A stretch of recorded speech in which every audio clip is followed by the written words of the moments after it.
A very good morning, student. So today's our topic is selection of employees in the chapter of staffing. So selection of employees, जब हम किसी भी company organisation में employees को selection करते हैं तो उसका क्या रहता है. तो फर्स्टली हम स्टार्ट करते हैं with the meaning. So selection involves choosing personnel to fill specific job in the organization on the basis of educational qualification, training skill, abilities and personality of the person available for the job.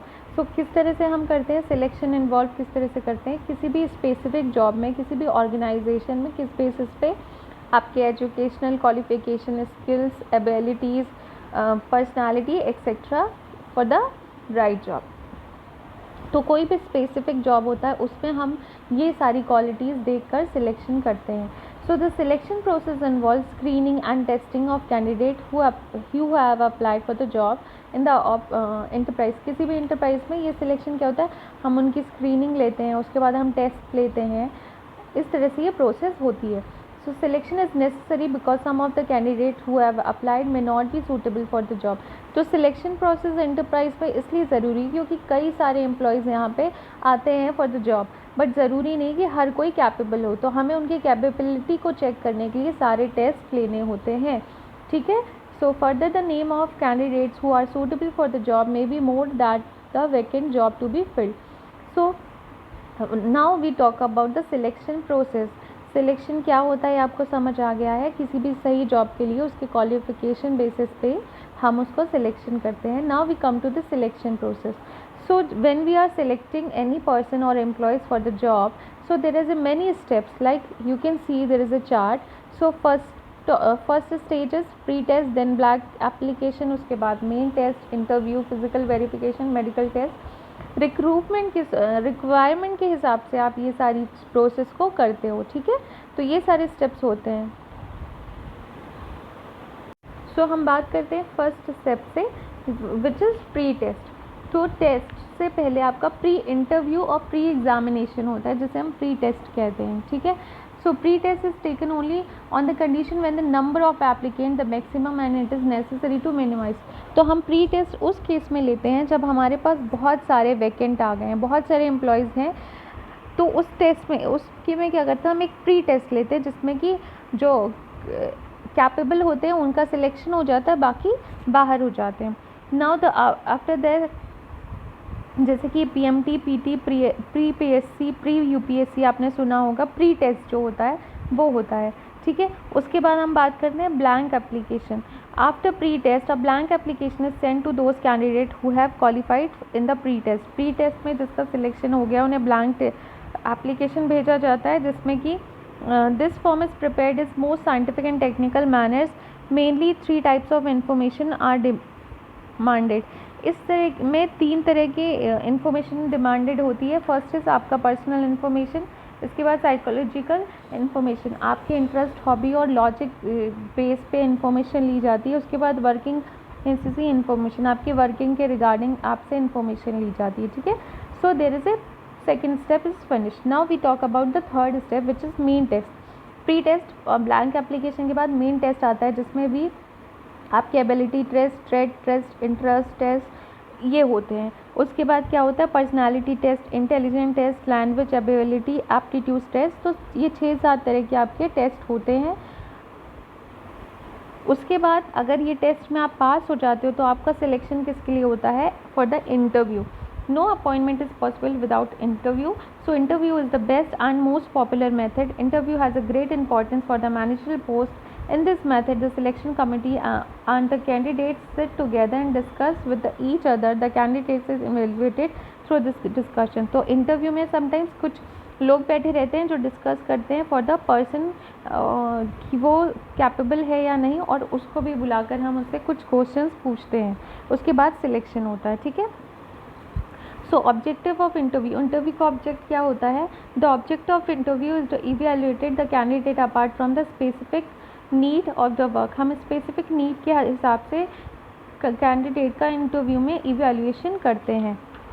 Now next है जो last है, that is physical verification. After interview physical verification होता है. The complete biodata the candidate is called the test side by side police verification is made for the verification and candidate characters, उसके character, उसका police verification, ये सारी चीज़ें भी देखा जाता है.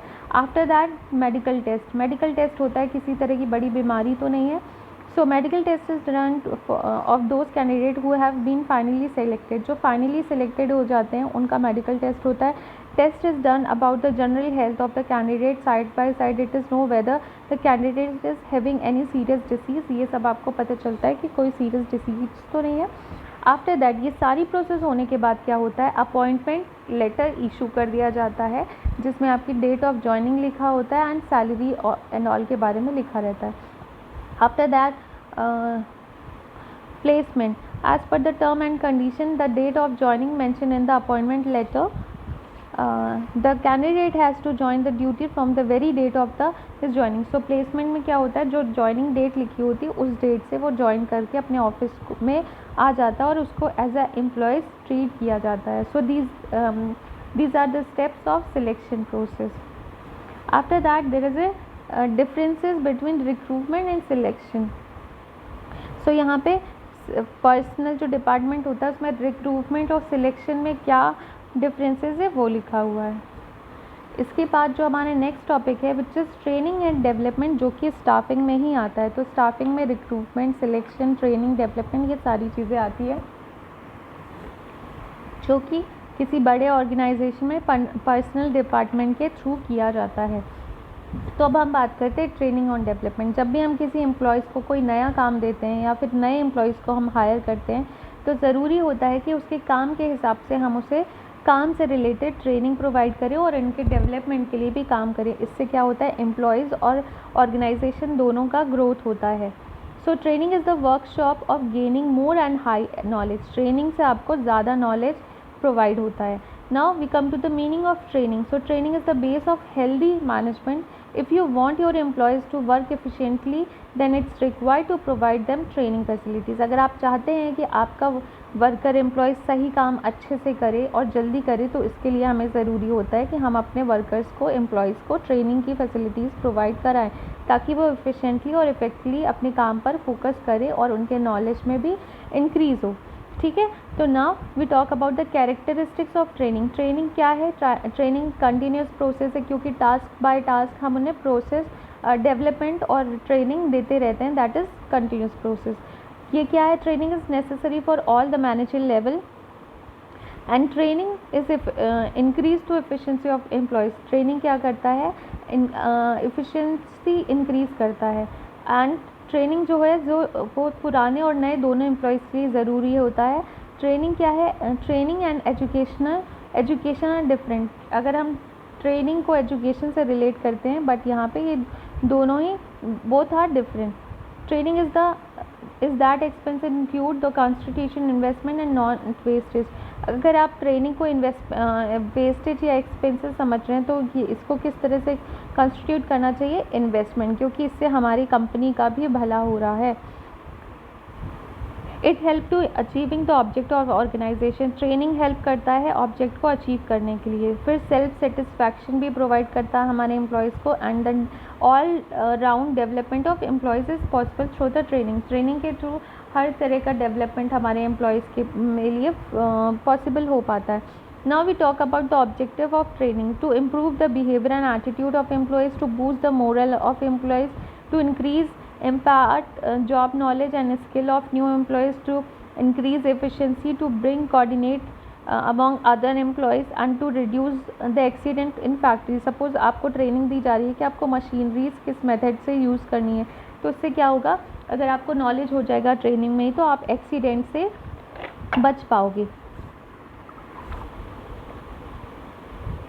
To make employees aware and produce objective and policy of company, to make labor force more useful, to make the employees familiar and equipment and method, to prepare employees for the promotion, to provide employees for better job security, to develop the personality of employees.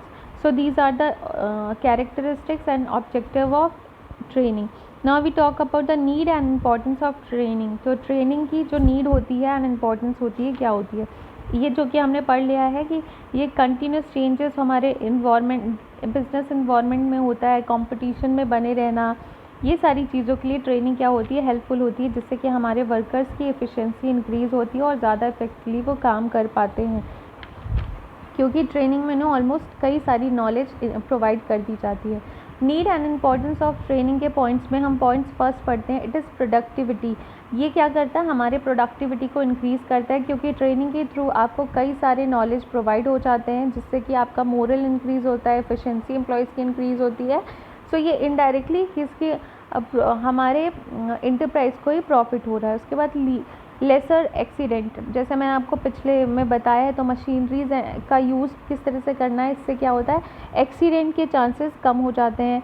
Laser supervisor and direction, जब आपको training में ही सारी कुछ चीज़ें inform कर दी गई है तो आपको ज़्यादा डायरेक्शन देने की ज़रूरत नहीं है एम्प्लॉयज़ को, ना ही सुपरवाइजिंग करने की ज़रूरत है। ठीक है। नेक्स्ट है proper use of machine and equipment. Training के थ्रू हमारे जो भी एम्प्लॉयज़ हैं वो प्रॉपर मशीनरीज और इक्विपमेंट का यूज़ कर पाएंगे। Booster the moral of employees, जब ट्रेनिंग के थ्रू उन्हें सारी नॉलेज मिल जाएगी तो उनका सेल्फ कॉन्फिडेंस डेवलप्ड होगा, जिससे कि उनका मोरल बूस्ट होगा। उसके बाद है रिडक्शन इन सुपरवाइजन कॉस्ट, जो सुपरवाइजन करना पड़ता है ट्रेनिंग के थ्रू वो नहीं करना पड़ेगा, जिससे कि सुपरवाइज़र का अननेसेसरी जो कॉस्ट होता है वो भी कम हो जाएगा। उसके बाद क्वालिटी गुड्स, क्योंकि मशीनरीज है, इक्विपमेंट जो भी चीज़ें हैं उनको किस तरह से यूज़ करना है वो उनको बेटर वे पता है, जिससे कि एक्स्ट्रा मिनिमाइज वेस्टेज होगा, जो वेस्टेज है वो मिनिमाइज़ होगा और क्वालिटी हमें अच्छी प्रोवाइड होगी। बेटर चांसेस ऑफ प्रमोशन, इससे क्या होगा, एम्प्लॉयज़ कैन बी प्रमोटेड और हायर, क्योंकि उन्हें नॉलेज रहेगा, वो सही तरह से काम करेंगे तो उनका चांसेस ज़्यादा है कि वो प्रमोशन उन्हें मिलेगा। उसके बाद एडेप्टेबिलिटी, ट्रेनिंग के थ्रू आपको नई नई चीज़ें सीखने को मिलती है, आपको जो भी नई चीज़ें, नई मॉडर्न मेथड टेक्निक्स को अडेप्ट करना आसान हो जाता है। तो इससे क्या होता है, बिज़नेस को और एम्प्लॉयज़ को दोनों का डेवलप्ड और हेल्प होती है। हेल्पफुल फॉर न्यू एम्प्लॉयज़, जो हमारे फर्म में नए एम्प्लॉयज़ हैं ऑर्गेनाइजेशन में, उनके लिए क्या होता है, हेल्पफुल होता है कि किस तरह से काम करना है, उनका एक प्रैक्टिकल नॉलेज प्रोवाइड हो जाता है। उसके बाद हेल्पफुल फॉर फेसिंग कंपटीशन, नई नई चीज़ें मार्केट में आती है, उन्हें इन्फॉर्मेशन नहीं होती है, बट ट्रेनिंग के थ्रू ये सारी इन्फॉर्मेशन उन्हें मिल जाती है, जिससे कि कंपटीशन फेस करने में हेल्प मिलती है। Industrial peace, after training each employees interest in the activity, training के थ्रू सारे अपने काम में व्यस्त रहते हैं, जिससे कि पीस इंडस्ट्रियल पीस डेवलप्ड रहता है। तो ये हमें पता चल गया need and importance of training. Training से हमें क्या इम्पोर्टेंस होता है, क्या फ़ायदे होते हैं और इसकी नीड क्या क्या होती है। After that the next topic is method और प्रोसेस ऑफ ट्रेनिंग। जो ट्रेनिंग होती है वो किस किस तरह से हम प्रोवाइड करते हैं, उसकी क्या क्या मेथड्स होती है, क्या क्या प्रोसेस होता है, वो हम पढ़ेंगे। तो यहाँ पे कई सारी प्रोसेस दी हुई है, मेथड और प्रोसेस ऑफ ट्रेनिंग। सो जो फर्स्ट है वो है अप्रेंटिसशिप ट्रेनिंग, मतलब ये टीचिंग दी जाती है। This is the one older method of training, it is still prevalent now days always. Also, the main purpose of the training is to make employees well versed in the specific art or technique. एक तरह से teaching provide की जाती है ताकि किसी भी चीज़ में इन्हें एम्प्लॉयज़ को पूरी स्पेसिफिक नॉलेज हो, पूरी टेक्निक्स पता हो। और ये जो होता है टेक्निक, ये लॉन्ग टर्म ट्रेनिंग होती है, और जैसे किसी पर्टिकुलर टास्क के परफॉर्म के लिए दी जाती है। नाउ अब हम इसके एडवांटेज और डिसएडवांटेज देख लेते हैं।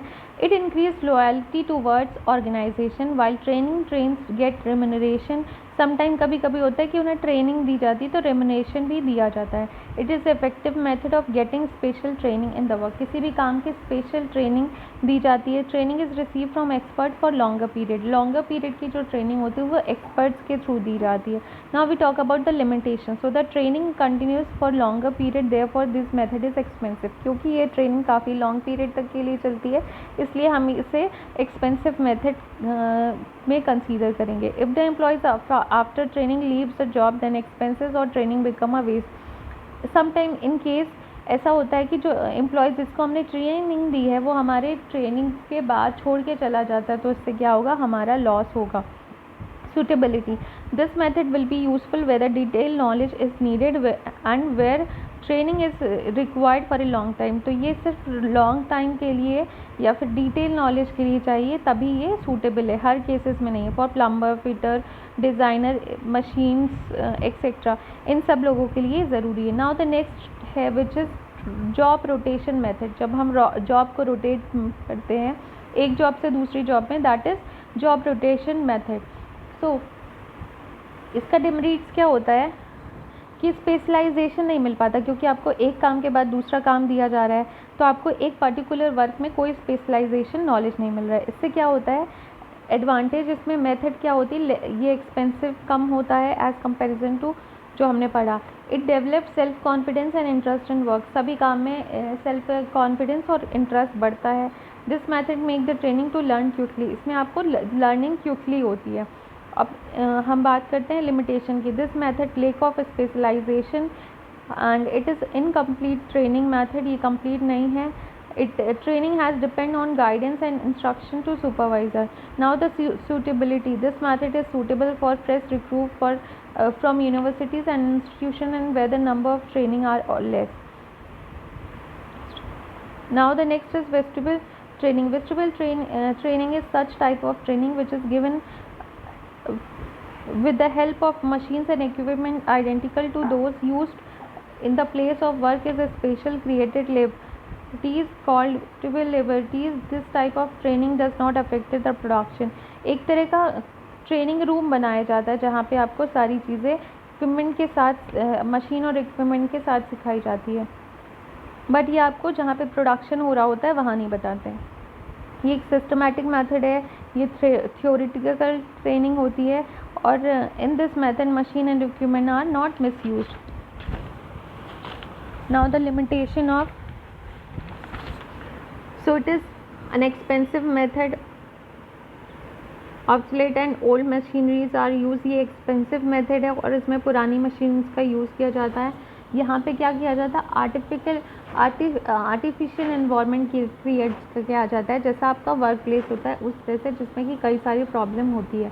Now the next is on the job end of the job training. So in this method of training worker learn by doing. On the job training aims at learning and earning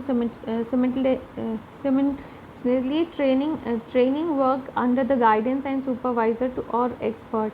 That training follows of the order instruction of expert. This method is less expensive. Next is training on training center. तो आपको यहाँ पे training centre पे training provide कराई जाती है। So these training center are established by government or commercial enterprise. Next is training by experienced workmen. Training by experienced workmen will be important and useful in the condition when experienced workmen required helper. Next है training by supervisor. यहाँ पे आपको training supervisor के through मिलती है। Internship training, the main aim of the training is to provide both theoretical and practical type of knowledge, जिसमें भी theoretical और प्रैक्टिकल दोनों बेसिस पे नॉलेज की ज़रूरत होती है। तो टेक्निकल इंस्टीट्यूशंस ऐसे कुछ बिजनेस ट्रेनिंग प्रोवाइड करती है अपने स्टूडेंट्स को, जिसको इंटर्नशिप बेसिस पे ट्रेनिंग दी जाती है। For example, in medical college, medical students are given theoretical knowledge, and in hospital, they are provided practical knowledge, due to which students get the practical training to theoretical knowledge. Next is case study method. So case study method, आपको कोई case provide कर दिया जाता है, उससे related आपको पूरी जानकारी, सही गलत आपको सब पता करना होता है। उसके बाद आपका देखा जाता है कि आपने क्या काम किया है और सही किया है या गलत, which is case study method. Next है seminar and conference method.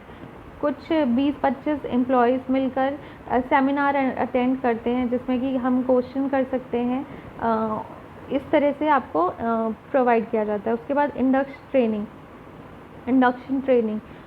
After selection of employees, if he is set to perform the work, then he will feel uneasy. Thus, while dividing the work for some day, he is introduced with the working environment. अगर कोई ऐसा है कि training के बाद भी काम करने में अनईजी फील कर रहा है, तो उसको थोड़े दिन के लिए इंट्रोड्यूस कराया जाता है वर्किंग एनवायरनमेंट में। तो ये था हमारा ट्रेनिंग की मेथड। उसके बाद differences between education and training. अब यहाँ पे एजुकेशन और ट्रेनिंग में क्या डिफरेंसेस है वो बताया गया है।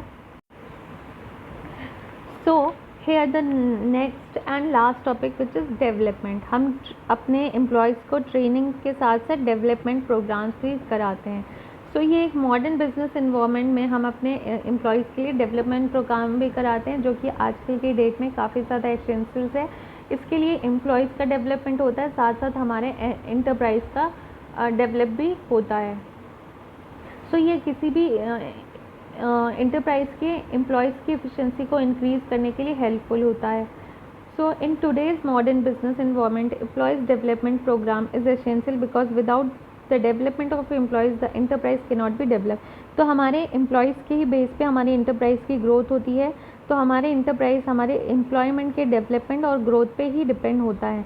Now we talk about the objective and of employees development. जो हमारे एम्प्लॉयमेंट का डेवलप हम क्यों कराते हैं, क्या ऑब्जेक्ट होता है जिसके लिए हम ये कराते हैं, वो हम देख लेते हैं। So continuous supply of competent labour force. हमें लेबर फोर्स की कंटिन्यूस प्रोसेस होती है ताकि वो एफिशिएंटली और इफेक्टिवली काम करें, जिसके लिए हम ये कराते हैं। For getting development and profit, हमारे बिजनेस के लिए, क्योंकि कंपटीशन में बना रहना, साथ ही काम अच्छे से करना, तो ये क्या होता है, डेवलपमेंट और प्रॉफिट अचीव करने के लिए ये एक सोर्स होता है। Maximum use of man power, हमारे मैन पावर का हम ज़्यादा से ज़्यादा यूज़ कर सकें, क्योंकि इनका डेवलपमेंट प्रोग्राम से इनकी एफिशिएंसी और इफ़ेक्टिवली काम करते हैं, जिससे कि हम मैन पावर का मैक्सिमम यूज़ कर पाते हैं।